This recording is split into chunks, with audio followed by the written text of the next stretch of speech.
2021 നിയമസഭാ തെരഞ്ഞെടുപ്പിൽ പശ്ചിമ ബംഗാളിന്റെ മുക്കിലും മൂലയിലും വരെ വളരെ വിചിത്രമായ ഒരു പ്രതിഭാസം അരങ്ങേറി. No vote to BJP. അന്ന് ബംഗാളിലെ സാധാരണക്കാരൊക്കെ ഇത് ഏറ്റുപിടിച്ചു. പിന്നീടത് Bengal organised fascist RSS and BJP എന്ന ഫോറം ഉണ്ടാക്കുന്നതിലേക്ക് വരെ നയിച്ചു. ഇപ്പോഴിതാ ഈ ലോക്സഭാ തെരഞ്ഞെടുപ്പിൽ എക്സ് പ്ലാറ്റ്ഫോമിന്റെ മുക്കിലും മൂലയിലും വരെ ട്രെൻഡിംഗ് ആയിരിക്കുകയാണ് നോ വോട്ട് ടു BJP.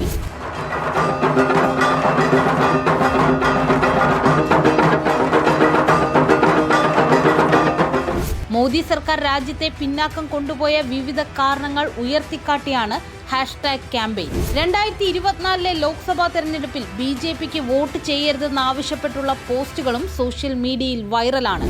ഏതാണ്ട് 1 ലക്ഷത്തോളം പോസ്റ്റുകളാണ് മണിക്കൂറുകൾക്കുള്ളിൽ ഈ ഹാഷ്ടാഗിൽ വന്നിട്ടുള്ളത്.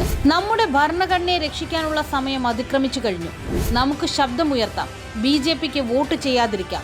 BJP ചെയ്തു വെച്ച ദ്രോഹങ്ങൾ മറക്കരുത്. തൊഴിലില്ല, ഭക്ഷണമില്ല, വേതനമില്ല, വീടില്ല, BJPക്ക് വോട്ടുമില്ല എന്നിങ്ങനെ നിരവധി ട്വീറ്റുകളാണ് നോ വോട്ട് ടു BJP ഹാഷ്ടാഗിൽ വന്നുകൊണ്ടിരിക്കുന്നത്. വിദേശ രാജ്യങ്ങളിൽ താമസിക്കുന്ന ഇന്ത്യക്കാരടക്കം ക്യാമ്പയിനിൽ പങ്കെടുക്കുന്നുണ്ട്.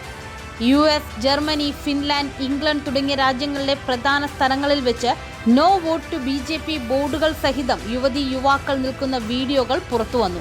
ഇന്ത്യയിലെ പ്രധാന നഗരങ്ങളിൽ നിന്നുള്ള വീഡിയോകളും പ്രചരിക്കുന്നുണ്ട്. മോദി സർക്കാരിന് കീഴിൽ രാജ്യത്തെ GDP നിരക്ക് കുറഞ്ഞതായി ചൂണ്ടിക്കാട്ടിയുള്ള കാർട്ടൂണും എക്സിൽ വൈറലാണ്.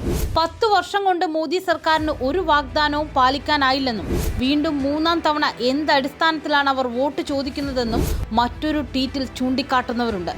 ഭരണ സംവിധാനത്തെ ദുരുപയോഗിക്കുന്ന മോദി സർക്കാരിന്റെ പ്രവർത്തന രീതിയെ ചിലർ വിമർശിക്കുന്നു. IT, ED, CBI എന്നിവയെ ദുരുപയോഗിച്ച് റെയ്ഡ് നടത്തുക, ഇലക്ട്രൽ ബോണ്ട് നേടുക, സർക്കാർ അനുകൂല മാധ്യമങ്ങളെയും പബ്ലിക് റിലേഷനും കുതിരക്കച്ചവടം നടത്തുക തുടങ്ങിയ രീതികളും ചിലർ ചൂണ്ടിക്കാട്ടി വിമർശിക്കുന്നുണ്ട്. നേരത്തെയും no vote to BJP campaign social മീഡിയയിൽ ട്രെൻഡിംഗ് ആയിരുന്നു. ഈ ക്യാമ്പയിനൊക്കെ വോട്ടിംഗിൽ പ്രതിഫലിക്കുമോ എന്ന് കണ്ടറിയേണ്ടതുണ്ട്. ഇതിനു ബദലായി പുതിയ ക്യാമ്പയിൻ തുടങ്ങാനുള്ള തയ്യാറെടുപ്പിലാണ് BJP സൈബർ വിഭാഗം.